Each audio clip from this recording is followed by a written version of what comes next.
तो नाउ ये आता है आपका first World war. First World war आपकी हुई थी 1914 से लेके 1918 तक का ये टाइम पीरियड है। अब इस टाइम पीरियड में इंडिया में क्या उथल पुथल चल रही थी? तो इंडिया में चल रही थी उथल पुथल, गांधी जी इंडिया में आ चुके थे। तो बिकॉज, और ये जो टॉपिक रहेगा आपका वो आएगा कि what was the impact of First World War in India. No since Indians they did not directly participate, हम लोग क्या थे, हम लोग कॉलोनाइज थे।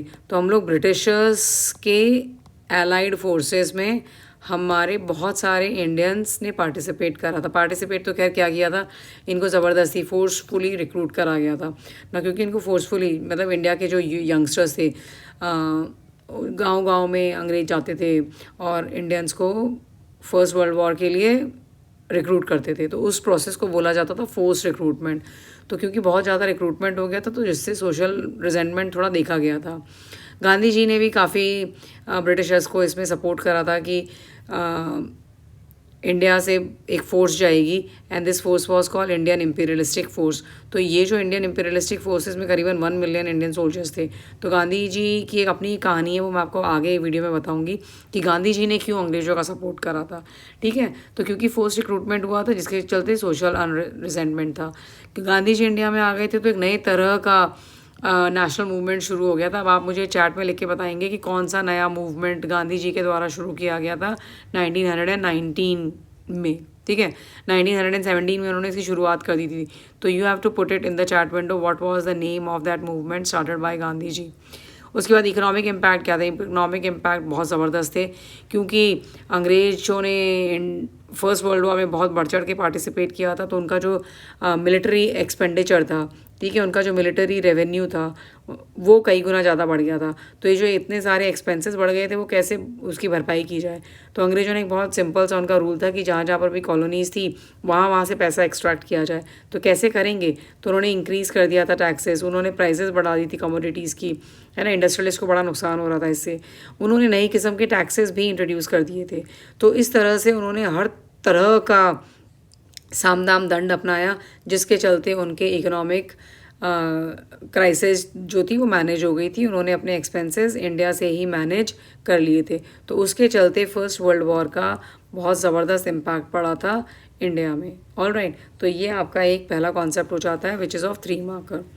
Next is what happen, what followed first World War in India. अब फर्स्ट वर्ल्ड वॉर ख़त्म हो जाती है आपकी 1919 में। तो 1919 में इंडिया में क्या अंग्रेज पास करते हैं? इंडिया में एक बहुत बड़ा इवेंट होता है, this was called as Rowlatt act.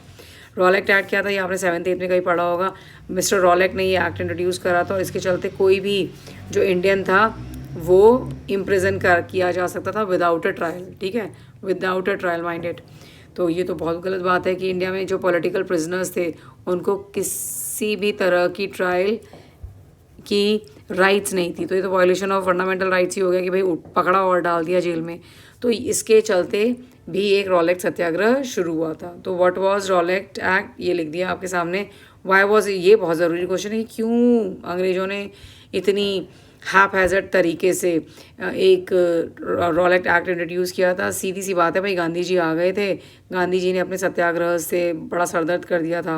1917 से लेके 1918 तक उन्होंने कई सत्याग्रह मूवमेंट इंडिया में अक्रॉस लॉन्च करे थे।